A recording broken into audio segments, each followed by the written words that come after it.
വയനാട് കള്ളാടി തുരങ്കപാതയ്ക്ക് സമീപമുണ്ടായ മണ്ണിടിച്ചിലിൽ മരണം 5 തുരങ്കത്തിന്റെ നിർമ്മാണ പ്രവർത്തനത്തിൽ ഏർപ്പെട്ടിരുന്ന അതിഥി തൊഴിലാളികളാണ് പ്രധാനമായും അപകടത്തിൽപ്പെട്ടത്. പ്രദേശത്ത് യുദ്ധകാലാടിസ്ഥാനത്തിൽ രക്ഷാപ്രവർത്തനം പുരോഗമിക്കുകയാണ്. അതേസമയം മണ്ണിടിച്ചിലിന്റെ ഞെട്ടിക്കുന്ന CCTV ദൃശ്യങ്ങൾ പുറത്തുവന്നു. മലമുകളിൽ നിന്ന് വലിയ തോതിൽ മണ്ണിടിഞ്ഞ് അതിവേഗത്തിൽ താഴേക്ക് പതിക്കുന്നതും മണ്ണും ചെളിവെള്ളവും മീനാക്ഷി പാലം കടന്ന് കുതിച്ചൊഴുകുന്നതും ദൃശ്യങ്ങളിൽ നിന്ന് വ്യക്തമാണ്. രക്ഷപ്പെടാൻ ശ്രമിച്ചവർ ശക്തമായി ഒഴുക്കിൽപ്പെടുന്നതും CCTV ദൃശ്യങ്ങളിലുണ്ട്. ഗതാഗതം പൂർണ്ണമായും തടസ്സപ്പെട്ടതോടെ പാലത്തിനപ്പുറമുള്ള മേപ്പാടി വെള്ളാർമല നിവാസികൾ ഒറ്റപ്പെട്ട നിലയിലാണ്. നിർമ്മാണം നടക്കുന്ന മേഖലയിലെ മണ്ണ് നീക്കം ചെയ്യണമെന്ന് നേരത്തെ തന്നെ കരാറുകാരോട് ആവശ്യപ്പെട്ടിരുന്നുവെന്നാണ് സംസ്ഥാന സർക്കാരിന്റെ വാദം. എന്നാൽ കൂട്ടിയിട്ട മണ്ണിന്റെ ഉയരം കുറയ്ക്കാൻ മാത്രമാണ് സർക്കാർ നിർദ്ദേശിച്ചതെന്ന് വ്യക്തമാക്കുന്ന രേഖയും ഇതിനിടെ പുറത്തുവന്നു. മണ്ണു മാറ്റുന്നത് കൂടുതൽ അപകടം ചെയ്യുമെന്ന് പൊതുമരാമത്ത് വകുപ്പിന്റെ അവലോകന യോഗത്തിന്റെ മിനിറ്റ്സിൽ വ്യക്തമാക്കുന്നു. അതിതീവ്ര മഴ പെയ്തിട്ടും കേന്ദ്ര കാലാവസ്ഥാ വകുപ്പ് റെഡ് അലർട്ട് നൽകാതിരുന്നതും അപകടത്തിന്റെ വ്യാപ്തിയേറ്റി. വയനാട് കള്ളാടിയിലെ അപകടം ക്ഷണിച്ചു വരുത്തിയതോ? കാണാം RDX റാൻ.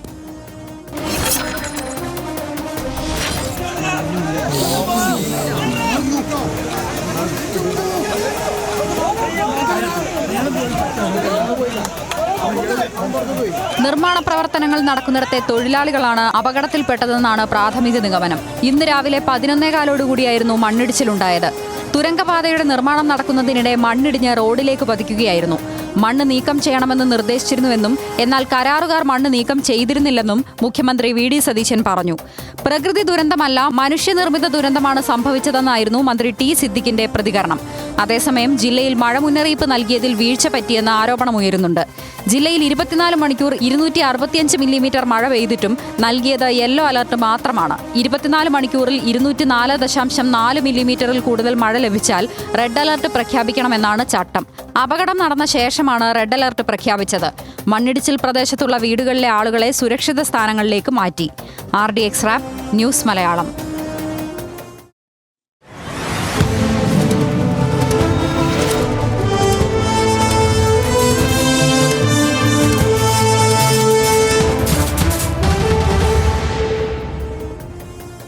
കമ്പനിയോട് മണ്ണ് മാറ്റാൻ 17 ദിവസം മുൻപ് തന്നെ ആവശ്യപ്പെട്ടിരുന്നുവെന്ന് മുഖ്യമന്ത്രി VD സതീശൻ പറഞ്ഞു. പൊതുമരാമത്ത് വകുപ്പ് മന്ത്രിയും ഇക്കാര്യം കോൺട്രാക്ടർമാരോട് ആവശ്യപ്പെട്ടിരുന്നുവെങ്കിലും കരാറുകാർ ഈ നിർദ്ദേശം പാലിച്ചില്ലെന്നും അദ്ദേഹം കുറ്റപ്പെടുത്തി.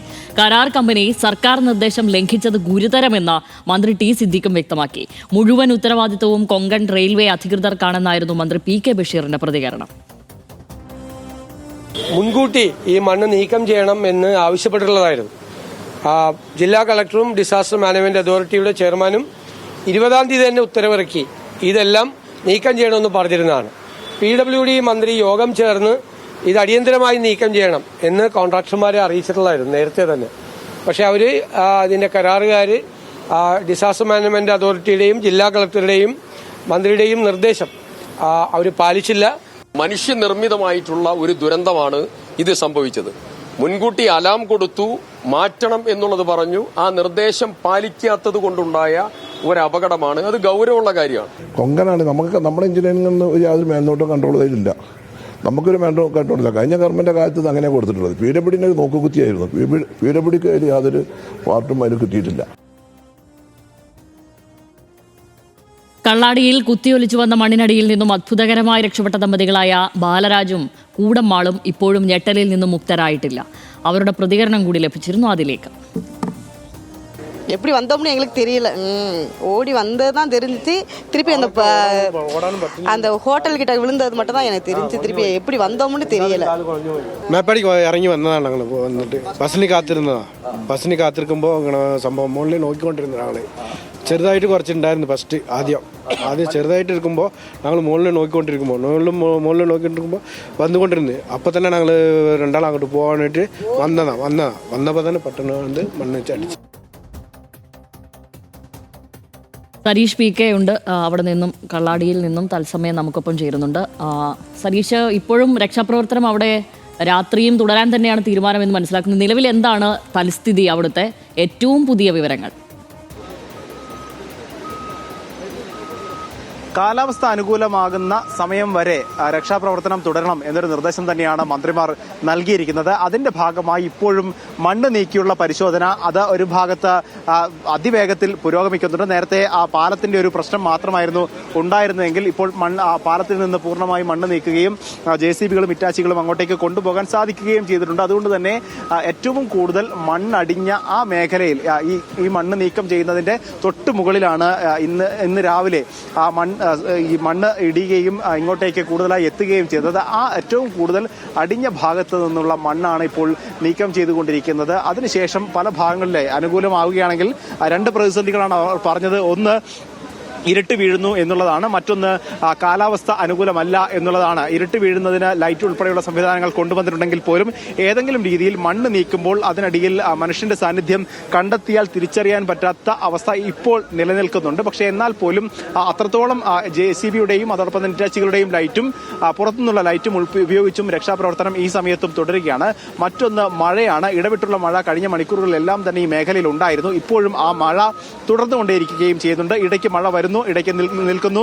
പക്ഷേ അത് ആ ചളിയാവുന്നതാണ് പ്രശ്നം. ആ മണ്ണ് ഇടിഞ്ഞു വീണ മണ്ണ് നീക്കം ചെയ്തതിനിടയിൽ ചളിയാകുന്നു. അതുകൊണ്ട് തന്നെ കൃത്യമായി രക്ഷാപ്രവർത്തനം മുന്നോട്ട് കൊണ്ടുപോകാനാവാത്തൊരു സാഹചര്യമുണ്ട്. പക്ഷേ എന്തെങ്കിലും പോലും പ്രതികൂലമാകാത്ത സാഹചര്യം ഉള്ളിടത്തോളം കാലം ഈ രക്ഷാപ്രവർത്തനം തുടരുമെന്ന് തന്നെയാണ് അറിയിച്ചിരിക്കുന്നത്. അതിനപ്പുറത്തേക്ക് നിലവിൽ 7 പേരാണ് ഇതുമായി ബന്ധപ്പെട്ട് ചികിത്സയിൽ കഴിയുന്നത്. ആ 7 പേർ ആശുപത്രിയിലുണ്ട്. ആകെ 9 പേരായിരുന്നു ഉണ്ടായിരുന്നത്. അതിൽ 2 പേർ ഡിസ്ചാർജ് ചെയ്യുകയും ബാക്കി 7 പേർ ചികിത്സയിൽ കഴിയുകയും ചെയ്യുന്നുണ്ട്. 5 പേരുടെ മൃതദേഹമാണ് ഈ മണ്ണിനടിയിൽ നിന്ന് ഫയർഫോഴ്സിനും NDRFനും ലഭിച്ചത്. ആ 5 മൃതദേഹങ്ങളും ആശുപത്രിയിലേക്ക് മാറ്റിയിട്ടുണ്ട്. നമ്മൾ സംസാരിച്ചപ്പോൾ ജില്ലാ ഭരണകൂടം ഒരു സ്ഥിരീകരണം പറഞ്ഞിട്ടില്ലെങ്കിൽ പോലും ഫയർഫോഴ്സിന്റെ കണക്കുകൂട്ടലിൽ ഇനി 5 പേർ, അതായത് ഇവിടെ തൊഴിലാളികളുമായും അതോടൊപ്പം തന്നെ ഈ റെയിൽവേ അധികൃതരുമായും ഒക്കെ കരാർ കമ്പനിയുമായും ഒക്കെ സംസാരിച്ചതിന് ശേഷമാണ് അവർ പറയുന്നത് 5 പേർ ഇനിയും ശേഷിക്കുന്നു. ആ 5 പേർക്കായുള്ള തിരച്ചിലാണ് ഇപ്പോൾ നടന്നുകൊണ്ടിരിക്കുന്നത് എന്നുള്ളതാണ്. പക്ഷേ അതിനപ്പുറത്തേക്ക് ഏതെങ്കിലും രീതിയിൽ ആളുകൾ ഇതിനകത്തുണ്ടോ? കാരണം നമ്മൾ ആ CCTV ദൃശ്യങ്ങളിൽ കണ്ടതാണ്. ഈ തൊഴിലാളികൾക്കപ്പുറത്തേക്ക് ഇതൊരു പൊതുവഴിയാണ്. ഈ പാലം കഴിഞ്ഞ് അങ്ങോട്ടേക്ക് പോകുന്നത് ജൂരൽമല ഉൾപ്പെടെയുള്ള സ്ഥലത്തേക്ക് പോകുന്ന വഴിയാണ്. അപ്പോൾ ആ വഴിയിൽ ആളുകൾ ബൈക്കിലും കാറിലും ഒക്കെയായി ദിനേന സഞ്ചരിക്കുന്ന ഒരു വഴിയാണ്. അപ്പോൾ ആ സമയത്ത് ആരെങ്കിലും ഉണ്ടായിട്ടുണ്ടോ എന്നുള്ളതാണ്. പ്രാഥമികമായി അവർ നടത്തിയ പരിശോധന എന്ന് പറയുന്നത് CCTV ദൃശ്യത്തിൽ കൂടുതൽ ആളുകൾ പതിഞ്ഞിട്ടില്ല എന്നുള്ളതാണ്. അതിനോടൊപ്പം തന്നെ ഇതിന് മുകളിലുള്ള ആളുകൾ ആ സമയത്ത് ആരെങ്കിലും പുറത്തു പോയിട്ടുണ്ടെങ്കിൽ അത് ആരാണ്, അവർ കൃത്യമായ സ്ഥലത്ത് എത്തിയിട്ടുണ്ടോ, അവരോട് ഇപ്പോഴും കോൺടാക്ട് ചെയ്യാൻ സാധിക്കുന്നുണ്ടോ തുടങ്ങിയ കാര്യങ്ങൾ പരിശോധിച്ചിരുന്നു. അങ്ങനെ ആ പരിശോധനയിൽ കൂടുതൽ ആളുകൾ ഒറ്റപ്പെട്ടിട്ടില്ല അല്ലെങ്കിൽ ഏതെങ്കിലും രീതിയിൽ അപകടത്തിൽപ്പെട്ടിട്ടില്ല എന്നൊരു സ്ഥിരീകരണത്തിലേക്ക് എന്തായാലും ജില്ലാ ഭരണകൂടവും അതോടൊപ്പം തന്നെ പഞ്ചായത്തും എത്തിയിട്ടുണ്ട്. അതിനോടൊപ്പം ഈ ക്യാമ്പിൽ അറ്റൻഡൻസ് ഒപ്പിട്ട ആളുകളുടെ എണ്ണം മാത്രമാണ് ആളുകൾ എടുത്തിട്ടുള്ളത്. പക്ഷേ അതിനപ്പുറത്തേക്ക് നമുക്ക് ചില ഷെഡുകൾ കാണാം. അതായത് ഈ ആളുകൾ താമസിക്കുന്ന അല്ലെങ്കിൽ ഓഫീസ് വർക്കൊക്കെ നടക്കുന്ന ചില സ്ഥലങ്ങളുണ്ട്. അവിടെയൊക്കെ ആളുകൾ ഈ ഒപ്പിടാതെ ആളുകൾ അതിനകത്തുണ്ടായിരുന്നോ എന്നൊരു സംശയം കൂടി ആളുകൾ പങ്കുവച്ചിരുന്നു. അത്തരത്തിലുള്ള ഒരു പരിശോധനയാണ്. കാരണം ഇതിന് മുകളിൽ ഇവർ തമ്മിൽ താമസിക്കുന്ന ലയങ്ങളുണ്ട്, അതോടൊപ്പം തന്നെ ക്യാമ്പുകളുണ്ട്. ആ ക്യാമ്പിൽ കൃത്യമായി ആളുകൾ പോവുകയും ഈ കമ്പനിയുടെ നിലവിൽ ഇവർ നൽകിയ പേര് വിലാസം ഉൾപ്പെടെയുള്ളവ പരിശോധിച്ച് അവിടെ ക്യാമ്പിൽ എത്തിയിട്ടുണ്ടോ അല്ലെങ്കിൽ വീട്ടിലുണ്ടോ തുടങ്ങിയ കാര്യങ്ങളൊരു സ്ഥിരീകരണം വന്നിട്ടുണ്ട്. അപ്പോൾ അതിൽ കൂടുതൽ ആളുകൾ ഉണ്ടായിട്ടില്ല എന്നാണ് ഇപ്പോൾ കമ്പനി അധികൃതർ ഇവർക്ക് നൽകിയ വിശദീകരണം. അതോടൊപ്പം തന്നെ അത് പിന്നെ ഒരു സംശയമുണ്ടായിരുന്നത് ഈ വാഹനത്തിൽ അല്ലെങ്കിൽ നേരത്തെ ഒരു ഒരു വാൻ ഉണ്ടായിരുന്നു അവിടെ, ബസ്. ഈ തൊഴിലാളികളെ ഇവിടേക്ക് സൈറ്റിലേക്ക് കൊണ്ടുപോവുകയും ചെയ്യുന്ന ഒരു ബസ് ഉണ്ടായിരുന്നു. അതിൽ ആരെങ്കിലും കുടുങ്ങിയിട്ടുണ്ടോ എന്നൊരു സംശയമായിരുന്നു ഉണ്ടായിരുന്നത്. ആ സംശയം കാരണം തൊഴിലാളികൾ കൂടുതലായി ഇവിടെ വന്നാൽ പോലും തൊഴിലിടങ്ങളിലേക്ക് പോകേണ്ടതില്ല എന്നൊരു തീരുമാനമുണ്ടെങ്കിൽ സാധാരണഗതിയിൽ ആ ബസ്സിൽ ഇരിക്കാറുണ്ട്. ഇന്ന് തൊഴിൽ ദിനമല്ല, എന്നാൽ പോലും ഈ കൂടുതലായി മണ്ണ് ഇങ്ങോട്ടേക്ക് എത്തിയതുകൊണ്ട് ആ മണ്ണ് നീക്കം ചെയ്യുന്ന പ്രവർത്തനങ്ങൾക്കായാണ് ആളുകൾ എത്തിയത്. അങ്ങനെ ആ എത്തിയ ആളുകൾ ഏതെങ്കിലും രീതിയിൽ ബസ്സിൽ കുടുങ്ങിയിട്ടുണ്ടോ? നമുക്ക് ആ ദൃശ്യങ്ങളിൽ കാണാം. ആ ബസ് ഇപ്പോൾ ഈ പുഴയിലേക്ക് മറഞ്ഞു നിൽക്കുന്ന ഒരു കാഴ്ച നമുക്ക് കാണാൻ സാധിക്കും. കാരണം ആ ബസ് ആ ദൃശ്യങ്ങളിൽ കാണുന്നത് ആ മറിഞ്ഞ ബസ്സാണ്. അതിപ്പോഴും പുഴയിൽ തന്നെയാണ് ഉള്ളത്. അങ്ങനെ ഒരു പരിശോധന നടത്തിയിരുന്നു. പക്ഷേ ആ ഡ്രൈവർ ഉൾപ്പെടെയുള്ളവർ ആ സമയത്ത് പുറത്തായിരുന്നു, അപകടത്തിൽപ്പെട്ടിട്ടില്ല എന്നൊരു സ്ഥിരീകരണം കൂടി എത്തിയിട്ടുണ്ട്. എന്തായാലും നിലവിൽ 5 പേർക്കായുള്ള തിരച്ചിൽ ഇപ്പോഴും ദ്രുതഗതിയിൽ പുരോഗമിക്കുകയാണ്. 5 പേർ ഇന്ന് എത്രത്തോളം അനുകൂലമായ സാഹചര്യം ഉണ്ടാകുന്നു അത്രത്തോളം സമയം ഈ രക്ഷാപ്രവർത്തനം തുടരും. ഇനി പ്രതികൂലമായ കാലാവസ്ഥയാണെങ്കിൽ ഇവിടെ താൽക്കാലികമായി അവസാനിപ്പിച്ച് നാളെ വീണ്ടും രാവിലെ ഈ പരിശോധന പുനരാരംഭിക്കും. അതിനായി 5 ബൂമുകൾ കൂടി, കാരണം 30 മുതൽ 35 അടിയോളം മണ്ണ് കൂടിയിട്ടുണ്ട്. ആ മണ്ണ് നീക്കണമെങ്കിൽ കൂടുതൽ ബൂമുകൾ വേണം. അങ്ങനെ 5 ബൂമുകൾ കൂടി ഇങ്ങോട്ടേക്ക് എത്തിച്ച് നാളെ രാവിലെ കൃത്യമായി രക്ഷാപ്രവർത്തനം വീണ്ടും പുനരാരംഭിക്കും എന്നാണ് അധികൃതർ അറിയിച്ചിരിക്കുന്നത്.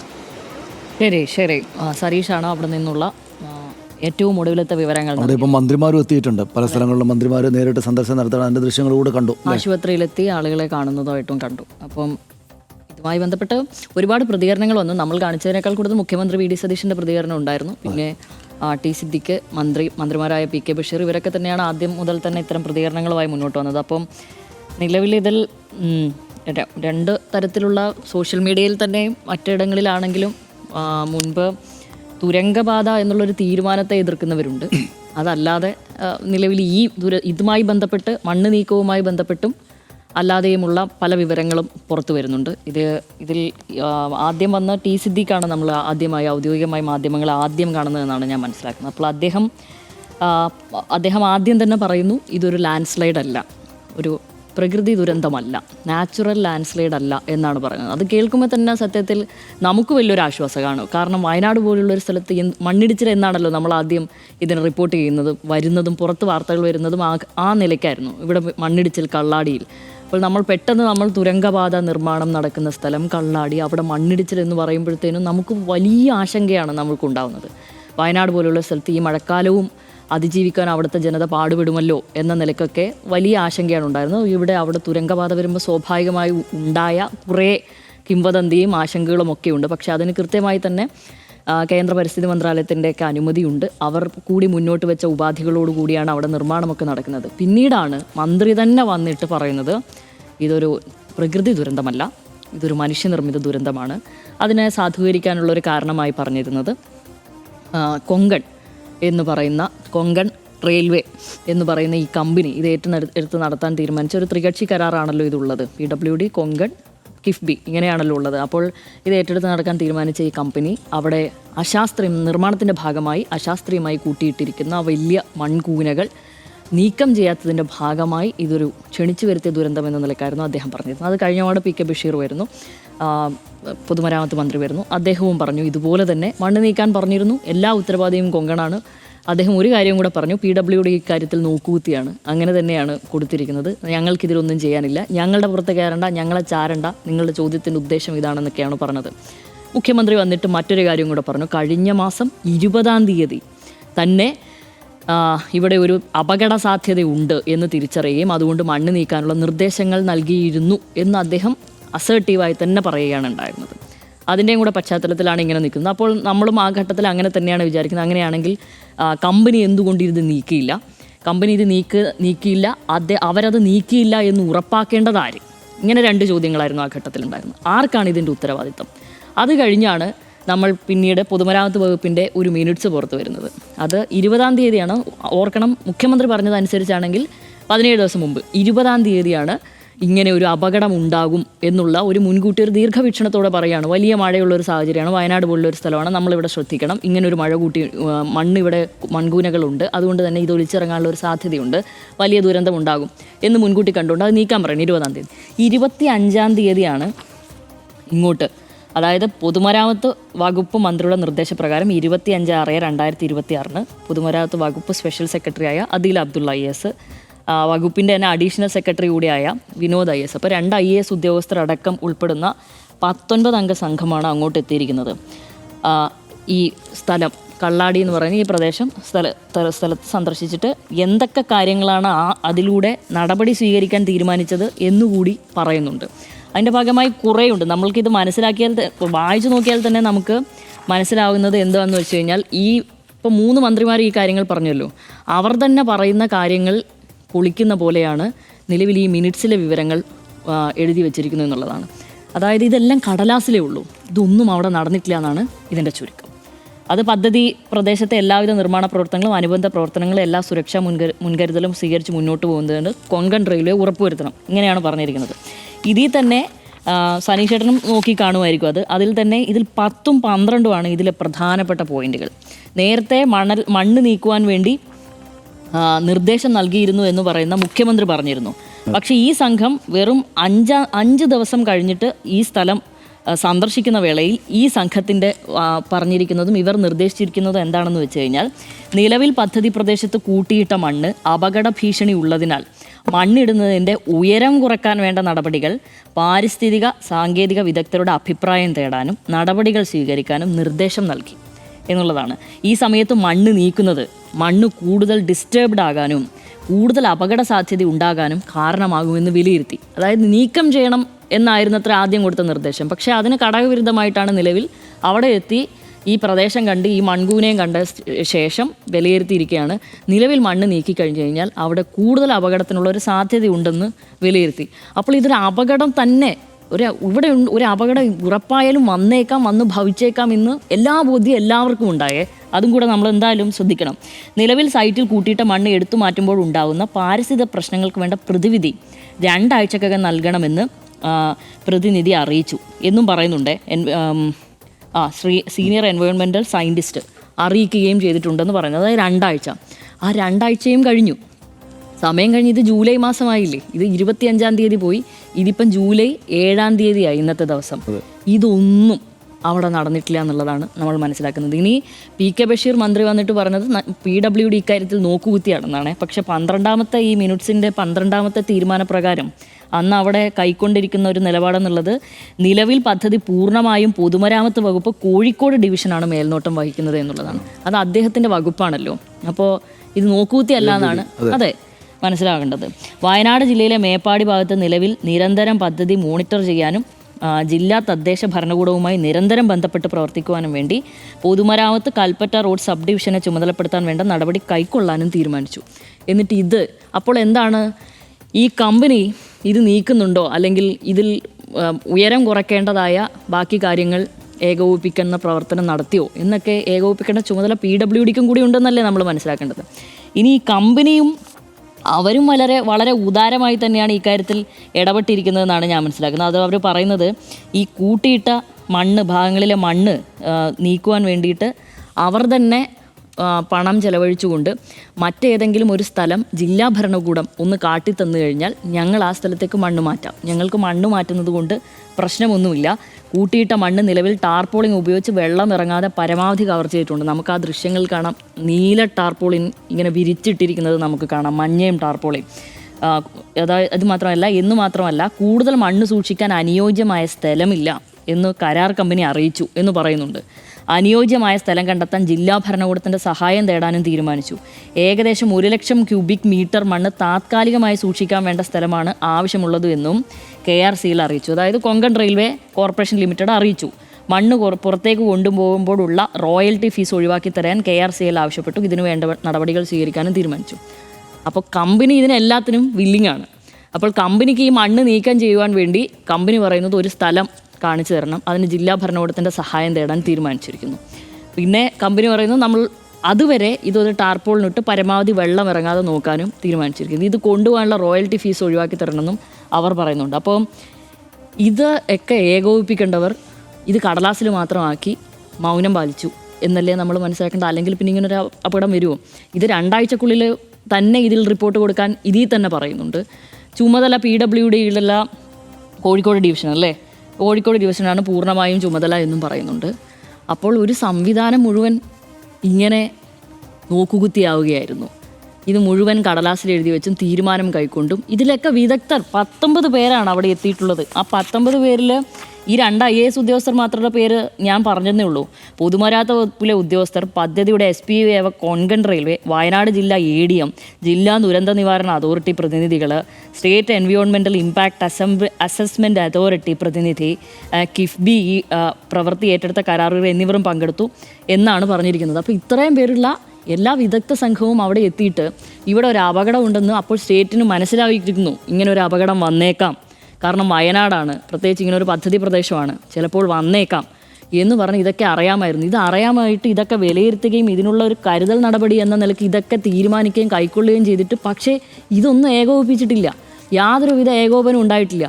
ഈ സംവിധാനങ്ങൾക്കിടയിലെ വിടവിലൂടെയാണ് നിലവിൽ ഈ മണ്ണും വെള്ളവും ഒലിച്ചു വന്ന 5 പേരുടെ ജീവനെടുത്ത് ബാക്കിയുള്ളവർ മരണത്തോട് അവിടെ മല്ലിടുന്നു എന്നാണ് എനിക്ക് പ്രാഥമികമായി മനസ്സിലാക്കുന്ന കാര്യം. പിന്നെ ഈ സംവിധാനത്തിൽ ഈ അലംഭാവം ഉണ്ടായിട്ടുണ്ട് എന്നുള്ളത് ഇത് വായിക്കുമ്പോൾ തന്നെ നമുക്ക് മനസ്സിലാവുന്നു. ഇങ്ങനെ ഒരു സംവിധാനത്തിൽ നമ്മളൊരു സ്വാഭാവികമായും ഇവിടെയുള്ള ആളുകൾക്ക് തോന്നില്ല, പ്രത്യേകിച്ച് വയനാട്ടുകാർക്ക് തോന്നുന്നു ഇങ്ങനെ ഒരു സംവിധാനത്തിൽ കൂടി ഇങ്ങനെയാണ് ഒരു സംവിധാനം പ്രവർത്തിക്കുന്നുണ്ടെങ്കിൽ തീർച്ചയായും ഒരു മഴക്കാലം കടന്നു പോവുക എന്നുള്ളത് നമ്മളെ സംബന്ധിച്ച് വലിയ ബുദ്ധിമുട്ടുള്ള കാര്യമായിരിക്കും. ഇനി മഴക്കാലം മാത്രമാകണമെന്നില്ല, എന്ത് ദുരന്തത്തിലാണെങ്കിൽ പോലും അത് നേരത്തെ അറിയാമായിരുന്നിട്ടും അല്ലെങ്കിൽ അങ്ങനെ ഒരു പ്രതീക്ഷ ഉണ്ടായിട്ടും അതിനൊരു മുൻകരുതൽ നടപടി ഇവിടെയുള്ളവർ കൈക്കൊള്ളുമെന്ന് ആണല്ലോ ഇവിടുത്തെ ജനങ്ങളുടെ ഏറ്റവും പ്രാഥമികമായ ബോധ്യം. ഇന്ന് ഇവരെയാണല്ലോ ഇത് പ്രൊട്ടക്റ്റ് ചെയ്യാനും ഇതിന് മേൽനോട്ടം വഹിക്കാനും സംരക്ഷിക്കാനും ഏൽപ്പിച്ചിരിക്കുന്നത്. അല്ലാതെ നമ്മളിറങ്ങി ഏതെങ്കിലും കൊട്ടയിൽ കോരിയതുകൊണ്ട് കാര്യമൊന്നുമില്ലല്ലോ ഇത് മാറ്റുവാൻ വേണ്ടി. എല്ലായിടത്തും അങ്ങനെ തന്നെയാണ്. പിന്നെ അത് മാത്രമല്ല, ഇതിലൊരു മുന്നറിയിപ്പ് കൊടുക്കുക എന്നുള്ളൊരു സംവിധാനമുണ്ട്. മുന്നറിയിപ്പ് കൊടുക്കാൻ കൊടും മഴയാണ് 2 ദിവസമായിട്ട് അവിടെ 265 mm മഴയാണ്, മില്ലിമീറ്റർ മഴയാണ് അവിടെ പെയ്തിരിക്കുന്നത്. അപ്പോൾ അതൊരു റെഡ് അലേർട്ടിന് പ്രഖ്യാപിക്കേണ്ടതായ സമയമാണ്. അവിടെയുള്ളവർക്കെല്ലാം നിർദ്ദേശം കൊടുക്കേണ്ടതാണ്. പക്ഷെ അങ്ങനെ ഉണ്ടായിരുന്നില്ല, യെല്ലോ അലേർട്ടാണ്. ദുരന്തം ഉണ്ടായതിനു ശേഷമാണ് അത് പ്രഖ്യാപിച്ചിരിക്കുന്നത് എന്നുള്ളതാണ്. അപ്പോൾ മിനിമം അവിടെയുള്ളവർക്ക് അത്തരം ഒരു മുന്നറിയിപ്പ് പോലും കൊടുക്കുന്നതിൽ ഈ ദയനീയമായി ഈ സംവിധാനം പരാജയപ്പെടുന്നു എന്നുള്ളതാണ് വലിയ ആശങ്ക ഉണ്ടാക്കുന്ന കാര്യമാണ്. മന്ത്രിമാർ ഇന്ന് പറയുന്നതിന് അതുപോലെ കണ്ണുമടച്ച് നമുക്ക് അതുപോലെ അങ്ങ് എന്ന വെള്ളം തൊടാതെ വിഴുങ്ങിയേക്കാം എന്ന് നമുക്ക് പറയുവാൻ കഴിയില്ല. ഭയങ്കര സങ്കടമുണ്ടാക്കുന്ന ഒരു കാര്യമാണ്. അവിടെ ഇന്ന് അപകടത്തിൽപ്പെട്ട എല്ലാ കുടുംബങ്ങളെയും ഓർത്തും വലിയ സങ്കടവും വേദനയും ഉണ്ട് ഈ ഘട്ടത്തിൽ നിന്നാണ് എനിക്ക് പറയാനുള്ളത്. അല്ല, അത് തന്നെയാണ് ഈ അവസാനം പറഞ്ഞ ശ്യാമിൽ പറഞ്ഞ ഈ കുടുംബങ്ങളുടെ കാര്യമുണ്ടല്ലോ. അതായത് മരിച്ച ആളുകളിൽ 5 പേരിൽ പുറത്തു വന്നിരിക്കുന്ന പേരുകൾ വായിച്ചു നോക്കുമ്പോൾ അതിലൊരാൾ 19 വയസ്സുള്ള ഒരു കുട്ടിയാണ്. 19 വയസ്സെന്ന് വെച്ചാൽ എൻ്റെ മകൻ്റെ പ്രായമാണ്. എന്ന് വെച്ചാൽ നമ്മുടെ നാട്ടിലെ കോളേജുകളിൽ പോയി പഠിക്കുന്ന നമ്മുടെ നാട്ടിലെ 19 വയസ്സുകാരായിട്ടുള്ള ആളുകൾ എല്ലാവരുടെ വീടുകളിലും ഉണ്ടാവുമല്ലോ. അപ്പോൾ അങ്ങനെയുള്ളൊരു കുട്ടിയാണ് ഈ മരിച്ച ഒരാൾ. കുട്ടിയും മുതിർന്നവരും എല്ലാം മരിച്ചാൽ ദുഃഖം ഉണ്ട് കുടുംബങ്ങൾക്ക് എല്ലാവർക്കും ഒരേപോലെ തന്നെ ദുഃഖം. ഇതിപ്പോൾ ഇതര സംസ്ഥാനത്ത് നിന്ന് അവരവരുടെ വീടിനെയും അവരവരെയും പോറ്റാൻ വേണ്ടിയിട്ട് ഈ നാട് കടന്ന് വന്ന് ഈ വയനാട്ടിൽ ഈ മഴയത്ത് പണിയെടുക്കുന്ന 19 വയസ്സുകാരനായുള്ളൊരു കുട്ടി ഉൾപ്പെടെയുള്ള ആളുകളുടെ മരണം എങ്ങനെയാണ് ഉണ്ടായത് എന്ന് നമ്മളോട് നമ്മുടെ സർക്കാരും സംവിധാനങ്ങളും മന്ത്രിമാരും പറയുന്നത് അത് മനുഷ്യനിർമ്മിത ദുരന്തമാണ് എന്നാണ്. ഇതൊരു പ്രകൃതി ദുരന്തമല്ല. ശ്യാമിൽ പറഞ്ഞു, പ്രകൃതി ദുരന്തമല്ല. ഒരു പ്രകൃതി ദുരന്തത്തിൽ നമുക്ക് എന്തെങ്കിലും കൂടുതലായിട്ട് ചെയ്യാനൊന്നും ഇല്ലല്ലോ എന്നെങ്കിലും കരുതുക. ഇതിപ്പോൾ മനുഷ്യനിർമ്മിത ദുരന്തമാണ് എന്ന് ഈ നമ്മുടെ സർക്കാർ സംവിധാനങ്ങളെ നിയന്ത്രിക്കുന്ന ആളുകൾ തന്നെയാണ് വന്ന് പറയുന്നത്. അങ്ങനെ ഉണ്ടാകാൻ പാടുണ്ടായിരുന്നോ എന്നാലോചിച്ച് നോക്കും. മനുഷ്യനിർമ്മിതമായുള്ളൊരു ദുരന്തം അങ്ങനെ ഉണ്ടാകാൻ പാടുണ്ടായിരുന്നോ എന്ന് വെച്ചാൽ ഉണ്ടാകാൻ പാടില്ല. അത് നമുക്ക് തടയാവുന്നതേ ഉള്ളൂ. ഇവിടെ എന്താണ് പ്രശ്നം എന്ന് വെച്ചാൽ തടയാവുന്നതേ ഉള്ളൂ എന്ന് വെച്ചാൽ ഈ വീഴ്ച വലുതാകുന്നത് ഇവർക്കിത് അറിയാമായിരുന്നു എന്നുള്ളതാണ്. അതായത് 17 ദിവസം മുമ്പ് തന്നെയും എഴുതപ്പെട്ട് വെച്ചിരിക്കുന്ന പ്രവചനം അവിടെ ഉണ്ടായിരുന്നു. ഇവർക്കെല്ലാവർക്കും അറിയാമായിരുന്നു. ഈ സംവിധാനങ്ങളുടെ ഭാഗമായിട്ടുള്ള ആളുകൾക്കെല്ലാം ഇതറിയാമായിരുന്നു. ഇപ്പോൾ 20-ാം തീയതി മേഘശ്രീയുടെ കളക്ടറുടെ ഉത്തരവ് ഈ കാര്യാലയത്തിൽ നിന്നുള്ള ഇന്ന ഡേറ്റിൽ 20-ാം തീയതിയിലെ ഉത്തരവ് നിലവിൽ അപകട സാധ്യതയുള്ള രീതിയിൽ നിക്ഷേപിച്ചിരിക്കുന്ന മണ്ണിൻ്റെ അളവ്, സ്ഥാനം, അപകട സാധ്യത എന്നിവ അടിയന്തരമായി വിലയിരുത്തി ആവശ്യമായ സുരക്ഷാ നടപടികൾ സ്വീകരിക്കണം. ജനങ്ങളുടെ ജീവനും സ്വത്തിനും ഭീഷണി സൃഷ്ടിക്കുന്ന തരത്തിൽ നിക്ഷേപിച്ചിരിക്കുന്ന മണ്ണ് അടിയന്തരമായി സുരക്ഷിതമായ സ്ഥലങ്ങളിലേക്ക് മാറ്റി നീക്കം ചെയ്യണം. മണ്ണ് പൂർണ്ണമായി നീക്കം ചെയ്യുന്നതുവരെ താൽക്കാലിക സംരക്ഷണ നടപടിയായി റീറ്റെയിലിംഗ് സംവിധാനങ്ങൾ, മണ്ണൊലിപ്പ് പ്രതിരോധ മാർഗ്ഗങ്ങൾ, ടാർപോളിൻ, ജിയോ ടെക്സ്റ്റൈൽ ആവരണം, ഡ്രെയിനേജ് സൗകര്യങ്ങൾ എന്നിവ ഏർപ്പെടുത്തി മണ്ണിടിച്ചിലും മണ്ണൊലിപ്പും തടയണം. എന്നിങ്ങനെ ഈ അവിടെ കൂട്ടിയിട്ടിരിക്കുന്ന ഇന്നിപ്പോൾ ഈ 19 വയസ്സുകാരൻ കുട്ടിയുടെ മരണത്തിന് കൂടെ ഇടയാക്കിയ മറ്റേതൊക്കെയോ സംസ്ഥാനങ്ങളിലെ വീടുകളിൽ അലറി വിളിച്ചുള്ള കരച്ചിലുകൾ, അവരുടെ ബന്ധപ്പെട്ട ഉറ്റവരെ ഓർത്തുള്ള കരച്ചിലുകൾ ഉയരാൻ കാരണമായ ഈ മണ്ണ് മാത്രം അവിടെ ഒരു ചർച്ചാ വിഷയമായിരുന്നു. അവിടുത്തെ ഉദ്യോഗസ്ഥരെല്ലാം ഇൻവോൾവ് ചെയ്തിരുന്നു. ഇതൊരു അപകട സാധ്യതയായിട്ടുണ്ട് എന്നെല്ലാവർക്കും അറിയാമായിരുന്നു. 20-ാം തീയതിയിൽ ജില്ലാ കളക്ടർ ഇറക്കിയ ഉത്തരവ് അത് കഴിഞ്ഞിട്ട് 5 ദിവസം കഴിഞ്ഞപ്പോൾ ഇവരെല്ലാവരും കൂടെ നേരത്തെ ശ്യാമിൽ പറഞ്ഞതുപോലെ അവിടങ്ങളിലേക്ക് പോവുകയാണ്. അതിനകത്ത് പദ്ധതി പ്രദേശത്ത് കൂട്ടിയിട്ട മണ്ണ് കാരണം മഴക്കാലത്ത് സോയിൽ പൈപ്പിംഗ്, സ്ലോപ്പ് സ്റ്റെബിലിറ്റി, മറ്റ് പ്രതിഭാസമോ കാരണം ഒരു അപകടം ഉണ്ടാകാനുള്ള സാധ്യത തടയാൻ വേണ്ട എല്ലാ മുൻകരുതലുകൾ എടുക്കാനും പൊതുമരാമത്ത് വകുപ്പ് സ്പെഷ്യൽ സെക്രട്ടറി നിർദ്ദേശിച്ചു. സൈറ്റിൽ പ്രവൃത്തിയുടെ ഭാഗമായി ഉണ്ടാകുന്ന മണ്ണ് താൽക്കാലികമായി സൂക്ഷിക്കാൻ സ്ഥലപരിമിതിയുള്ള കാര്യം KRCL അറിയിച്ചു. അനുയോജ്യമായ സ്ഥലം സർക്കാർ ഉടമസ്ഥതയിലുള്ളതോ സ്വകാര്യ ഉടമസ്ഥതയിലുള്ളതോ ആയ സ്ഥലം കണ്ടെത്താൻ ജില്ലാ ഭരണകൂടത്തിന് നിർദ്ദേശം നൽകി. ഇതിനാവശ്യമായ വാടക കരാർ കമ്പനി നൽകാൻ തയ്യാറാണെന്ന കാര്യവും അറിയിച്ചു. പിന്നീട് ശ്യാമിന് നേരത്തെ പറഞ്ഞ 9-10 അതിൽ 9-ാമത്തേത് ടാർപോളിംഗ് ഉപയോഗിച്ച് ചെയ്യേണ്ടതാണ്. 10-ാമത്തേത് നിലവിൽ പദ്ധതി പ്രദേശത്ത് കൂട്ടിയിട്ട മണ്ണ് അപകട ഭീഷണി ഉള്ളതിനാൽ മണ്ണിടുന്നതിൻ്റെ ഉയരം കുറയ്ക്കാൻ വേണ്ട നടപടികൾ പാരിസ്ഥിതിക സാങ്കേതിക വിദഗ്ധരുടെ അഭിപ്രായം തേടാനും നടപടികൾ സ്വീകരിക്കാനും നിർദ്ദേശം നൽകി. ഈ സമയത്ത് മണ്ണ് കൂടുതൽ ഡിസ്റ്റർബ്ഡ് ആകാനും കൂടുതൽ അപകട സാധ്യത ഉണ്ടാകാനും കാരണമാകുമെന്ന് വിലയിരുത്തി. നിലവിൽ സൈറ്റിൽ കൂട്ടിയിട്ട മണ്ണ് എടുത്തു മാറ്റുമ്പോൾ ഉണ്ടാകാവുന്ന പാരിസ്ഥിതിക പ്രശ്നങ്ങൾക്ക് വേണ്ട പ്രതിവിധി 2 ആഴ്ചക്കകം നൽകുമെന്ന് അറിയിച്ചു.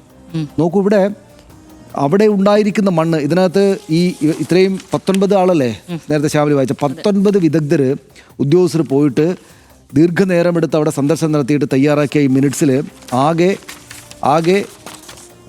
15 പോയിന്റ്സ് ഉണ്ട്. മിനിറ്റ്സ് 15 നമ്പറായിട്ട് എഴുതിയിരിക്കുന്നത്. ആ 15-ൽ ഏതാണ്ടൊരു 13 നമ്പരും ഈ മണ്ണിനെ കുറിച്ചാണ്. ഈ അവിടെ കൂടിയിരിക്കുന്ന ഈ മണ്ണിനെ കുറിച്ച് മാത്രം കളക്ടറുടെ ഉത്തരവുണ്ട്. മന്ത്രിമാർക്കറിയാമായിരുന്നു. ഈ പറയുന്ന അവിടെ ചെന്ന് സന്ദർശിച്ച ആളുകളെല്ലാം കൂടെ ഈ മണ്ണൊരു പ്രശ്നമാണ് എന്നത് ജില്ലാ ഭരണകൂടത്തിനും സംസ്ഥാനത്തിനെ നിയന്ത്രിക്കുന്ന ആളുകൾക്കും ഈ കമ്പനിക്കും എല്ലാം അറിയാമായിരുന്നു മണ്ണൊരു പ്രശ്നമാണ് എന്ന്. മണ്ണ് നീക്കം ചെയ്യണമെന്ന് 20-ാം തീയതി പറഞ്ഞിട്ടുണ്ട്. സർക്കാരിൻ്റെ ഉത്തരവാണ്, ജില്ലാ കളക്ടറുടെ സർക്കാർ രേഖയാണ്. 25-ാം തീയതി മണ്ണ് നീക്കം ചെയ്താൽ കൂടുതൽ ഡിസ്റ്റർബ്ഡ് ആകും, കുഴപ്പമുണ്ടാകാൻ സാധ്യതയുണ്ടെന്ന് ഒരു പോയിന്റ് അവിടെയുണ്ട്. ഇത് രണ്ടും മുഖ്യമന്ത്രിക്ക് മുമ്പിലും മന്ത്രിമാർക്ക് മുന്നിലും ഇന്നുണ്ട്. ഇത് രണ്ടും അവരുടെ സംവിധാനങ്ങൾക്ക്, മന്ത്രിമാരുടെയും മുഖ്യമന്ത്രിയുടെയും കീഴിലുള്ള സംവിധാനങ്ങളുടെ രേഖയാണ്. അതിലൊരു പോയിന്റിൽ മാത്രമാണ് മുഖ്യമന്ത്രി വന്നിട്ട് VD സതീശൻ വന്നിട്ട് നാട്ടുകാരോട് പറയുന്നത് മണ്ണ് നീക്കം ചെയ്യാൻ പറഞ്ഞിരുന്നു എന്ന്. ഒരു പോയിന്റാണ് 20-ാം തീയതിയുള്ള പോയിന്റ്.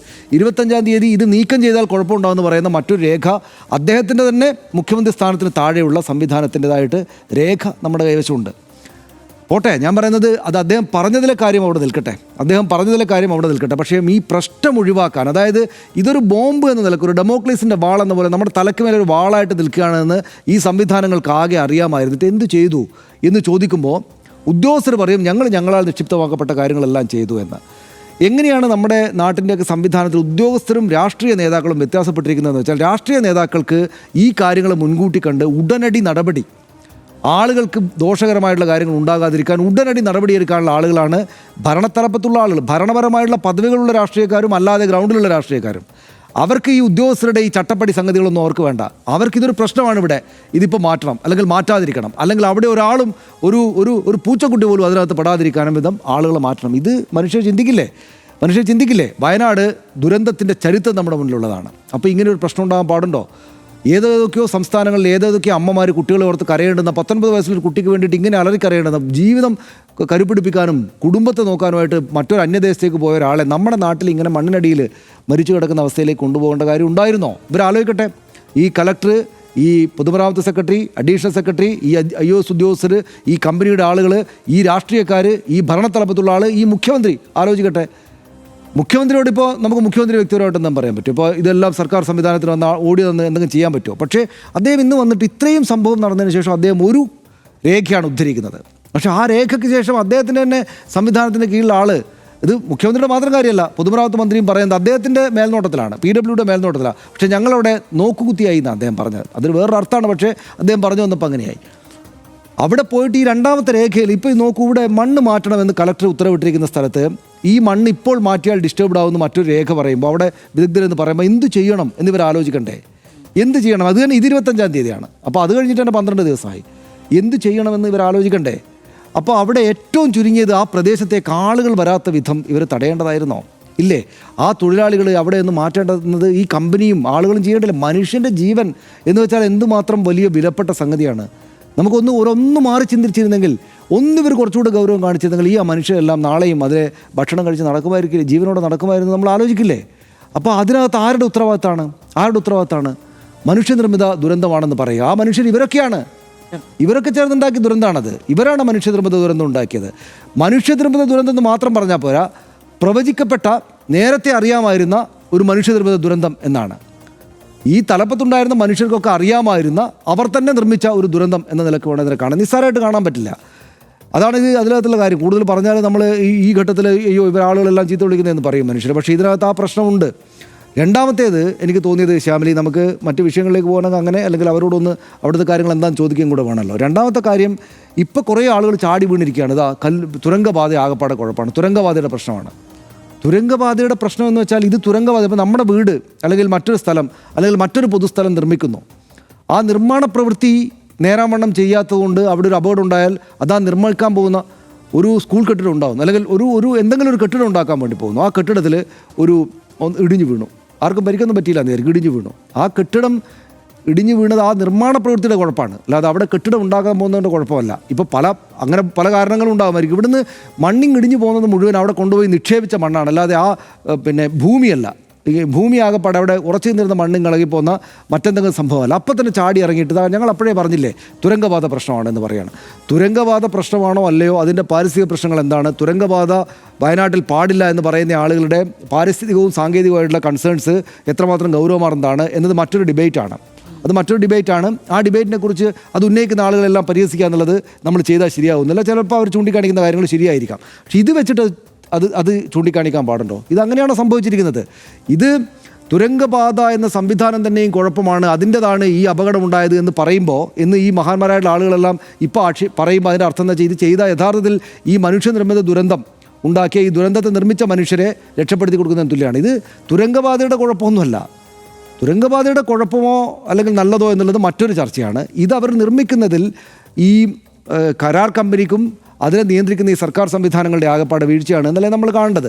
അപ്പോൾ അതിൻ്റെ പേരിൽ അപ്പം തന്നെ ചാടി വീണ്ട് ഞങ്ങൾ എന്താണ് അതിൻ്റെ വിശദാംശങ്ങളൊന്നും പോലും നോക്കാതെ ഞങ്ങൾ അപ്പോഴേ പറഞ്ഞില്ലേ ഇത് തുരങ്കപാത കുഴപ്പമാണ് എന്ന് പറയുന്നത് ഒരു ശരിയുള്ള കാര്യമല്ല. അത് അവിടെ മണ്ണിനടിയിൽ കിടക്കുന്ന മനുഷ്യരോടുള്ള അവമതിപ്പ് കൂടെയാണ് അങ്ങനെ ചെയ്യുന്ന ആളുകൾ, അല്ലെ അവരെ അപമാനിക്കുക കൂടിയാണ് ചെയ്യുന്നത്, അല്ലെങ്കിൽ അവരുടെ കാര്യങ്ങളെ വേണ്ട രീതിയിൽ കാണാതിരിക്കുക കൂടെ ചെയ്യുകയാണ് എന്നാണ് എനിക്ക് തോന്നുന്നത്. ഇതൊന്നും ഇത്ര സംഭവങ്ങൾ ആവർത്തിക്കാതിരിക്കട്ടെ.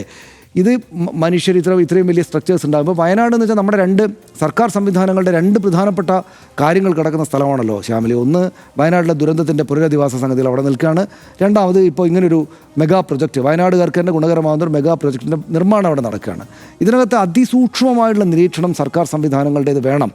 അതിനകത്ത് നമുക്കെല്ലാവർക്കും അറിയുന്ന പോലെ സെൻസിറ്റീവായിട്ട് ഒരു ഏരിയയിലൂടെയാണ് ആ തുരങ്കം പോകുന്നത്. അതിന് വേണ്ട ജാഗ്രത ഇപ്പോൾ കേന്ദ്രത്തിൻ്റെ സംവിധാനങ്ങളും കേരളത്തിൻ്റെ സംവിധാനങ്ങളും വേണ്ട പഠനമൊക്കെ നടത്തിയിട്ടാണല്ലോ ഇതിലേക്ക് പോകുന്നത്. അപ്പോൾ അതിനല്ലെങ്കിൽ തന്നെയും അഡീഷണൽ ആയിട്ടുള്ള ശ്രദ്ധ ആവശ്യമാണ് സർക്കാരിൻ്റെയും സംവിധാനങ്ങളുടെയും എല്ലാം. അവരുടെ മാനുഷികമായിട്ടുള്ള ഇടപെടൽ കൂടെ വേണം. അപ്പോൾ അവിടെ ടി സിദ്ദിഖ് ഇപ്പോൾ മന്ത്രിയാണ്, അദ്ദേഹം വയനാടുകാരനാണ്. അവിടെ എല്ലാവരും ഉണ്ട് കേട്ടോ, എല്ലാ രാഷ്ട്രീയ പാർട്ടിക്കാരുണ്ട്. പക്ഷേ എങ്കിലും ഞാൻ ഓർക്കുന്നത് ടി സിദ്ദിഖ് അവിടെ വയനാട്ടിൽ ആ ദുരന്തം ഉണ്ടായപ്പോൾ, മേപ്പാടിയിലെ ദുരന്തം ഉണ്ടായപ്പോൾ ആദ്യമായിട്ട് അവിടെ കൂടിയെത്തിയ ആളാണ്. ആ സംഭവത്തിൻ്റെ ഏറ്റവും വിഷമകരമായ മണിക്കൂറുകളിലടക്കം അദ്ദേഹം ഫുൾ ടൈം നിന്ന് കാര്യങ്ങളെ കൊണ്ടുപോയ ആളാണ്. ഞാൻ അദ്ദേഹത്തിൻ്റെ കാര്യം പറഞ്ഞത് അദ്ദേഹം ഇപ്പോൾ മന്ത്രി ആയതുകൊണ്ടാണ്, സംസ്ഥാനത്തിൻ്റെ മന്ത്രി ആയതുകൊണ്ടാണ്, ആ പ്രദേശത്ത് നിന്ന് കാര്യങ്ങൾ അറിയാവുന്ന ആളായതുകൊണ്ടാണ്. മറ്റെല്ലാ രാഷ്ട്രീയ പാർട്ടികളുടെയും BJPയുടെയും CPMൻ്റെയും എല്ലാ രാഷ്ട്രീയ പാർട്ടികളുടെയും അക്കാലത്ത് സർക്കാരിൻ്റെ സംവിധാനങ്ങൾ അപ്പാടെയും അതിഗംഭീരമായിട്ട് ചെയ്യേണ്ടതെല്ലാം ചെയ്തിട്ടുണ്ട്. അതിനുശേഷം ഞാൻ പറയുന്നത് പക്ഷേ ടി സിദ്ദിഖ് അങ്ങനെ ഇടപെട്ട് പ്രവർത്തിച്ച ആളാണ്. അദ്ദേഹത്തിൻ്റെ ഗ്രൗണ്ടിലെ കാര്യങ്ങൾ അറിയാം, അദ്ദേഹത്തിന് മനുഷ്യരുടെ കാര്യങ്ങളറിയാം, മനുഷ്യ ജീവൻ്റെ വില. അപ്പോൾ അത് ഇവരുടെ ശ്രദ്ധ ആ നിലക്ക് അവിടേക്ക് വേണമായിരുന്നു. അത് ആ നിലക്ക് ശ്രദ്ധ കൊടുത്തോ എന്ന് ഇവരെല്ലാവരും കൂടെ പരിശോധിക്കട്ടെ. ഞങ്ങൾക്കറിയാമായിരുന്നു പ്രവചിക്കപ്പെട്ട ഈ ദുരന്തത്തിൻ്റെ തടയാനായിട്ട് ഞങ്ങൾ എന്ത് ചെയ്തു എന്ന് ഇവരെല്ലാം അവരവരുടെ മനസാക്ഷിയോട് ചോദിക്കട്ടെ. ഞങ്ങളിപ്പോൾ പ്രതികരിക്കുന്നത് ശരിയായിട്ടാണ്. എനിക്ക് മുഖ്യമന്ത്രിയുടെ 20-ാം തീയതി മണ്ണ് നീക്കം ചെയ്യാൻ പറഞ്ഞിരുന്നു എന്ന് പറഞ്ഞത് എനിക്ക് ആകെപ്പാടെ കരടായിട്ട് തോന്നി. ഇതുപോലൊരു സംഭവം ഉണ്ടായപ്പോൾ മുഖ്യമന്ത്രി അദ്ദേഹത്തിൻ്റെ ഗൗരവത്തോടെയാണോ സംസാരിക്കുന്നതെന്ന് എനിക്ക് അങ്ങനെ സംസാരിക്കണം എന്നാണല്ലോ നമ്മൾ ആഗ്രഹിക്കുക. 20-ാം തീയതി മണ്ണ് നീക്കാൻ ഞങ്ങൾ ആവശ്യപ്പെട്ടിരുന്നു, അത് പക്ഷേ കരാർ കമ്പനി ചെയ്തിട്ടില്ല, അവരെന്തുകൊണ്ട് നിർദ്ദേശം ലംഘിച്ചു എന്ന് പരിശോധിക്കുന്നതാണ് പറയുന്നത്. 25-ാം തീയതി ഇവരുടെ സംവിധാനം അവിടെ മണ്ണ് നീക്കം ചെയ്താൽ ഡിസ്റ്റർബ്ഡ് ആവും എന്നൊരു പോയിന്റ് എടുത്ത് മുന്നോട്ട് വെച്ചിരിക്കുകയാണ്. അപ്പോൾ അതേക്കുറിച്ച് നേരത്തെ ഉത്തരവിട്ട ഈ മണ്ണ് നീക്കം ചെയ്യണമെന്ന കാര്യം നടപ്പാക്കാൻ പറ്റുമോ? ഈ മണ്ണ് ഡിസ്റ്റർബ്ഡ് ആവുമല്ലോ, അപ്പോൾ കൂടുതൽ ദുരിതത്തിന് കാരണമാകില്ലേ എന്ന് അദീല അബ്ദുള്ള പറയുന്നതിനോട് ഇവർ ചേർത്ത് ആലോചിച്ചു. അപ്പോൾ എന്ത് ചെയ്യാൻ പറ്റും? അപ്പോൾ ചെയ്യാനാകുന്ന ഒറ്റ കാര്യമേ ഉള്ളൂ, ആളുകളെല്ലാം പരമാവധി അവിടെ നിന്ന് മാറ്റുക. ഈ ഒരു മഴ ഭയങ്കര രൂക്ഷമായിട്ടുള്ള മഴ കഴിയുന്നവരെ ആളുകളെ മാറ്റുക എന്നുള്ള കാര്യം ഇവർ ചെയ്തോ? നിങ്ങൾ അതിനെ പോലെ അവിടെ ബസ് കാത്ത് നിൽക്കുകയായിരുന്നു. അസാധാരണമാം വിധം രക്ഷപ്പെട്ട ആ ഭാര്യയും ഭർത്താവും, അല്ലേ, ഭാര്യയും ഭർത്താവാണ് അവർ. അസാധാരണമാം വിധം അല്ലേ, അത്ഭുതകരമല്ലേ? ആ വിഷ്വൽ കാണുമ്പോൾ നമുക്കൊരു ചില സമയത്ത് ആ വാഹനം ഒഴുകിയിട്ട്, ആ ടിപ്പർ ലോറി ഒഴുകിയിട്ട് ഇങ്ങനെ വരികയാണ്. ആ ലോറി ഒഴുകി വന്നതുകൊണ്ടാണ് അവർ രണ്ടുപേരും രക്ഷപ്പെട്ടത്, മൂന്നാമതൊരാൾ കൂടെ രക്ഷപ്പെട്ടത്. കാരണം അത് ഒരു പരിധിവരെ മണ്ണിനെ തടഞ്ഞു. അല്ലെങ്കിൽ അവർ നേരെ ആ മണ്ണിനകത്ത് പെട്ടേനെ. ഇപ്പം അങ്ങനെ ആലോചിക്കുകയാണെങ്കിൽ ആ വണ്ടിയൊന്ന് മറിഞ്ഞു വീഴുന്നെങ്കിൽ അവർ ദേഹത്തായി പോയേനെ. അപ്പോൾ അത് അങ്ങേയറ്റം ഞെട്ടിപ്പിക്കുന്ന ഒരു വിഷ്വലാണ്. അസാധാരണമായ വിധമുള്ളൊരു രക്ഷപ്പെടലുണ്ടായത്. അവരവിടെ ബസ് കയറാൻ വന്നിരിക്കുകയായിരുന്നു.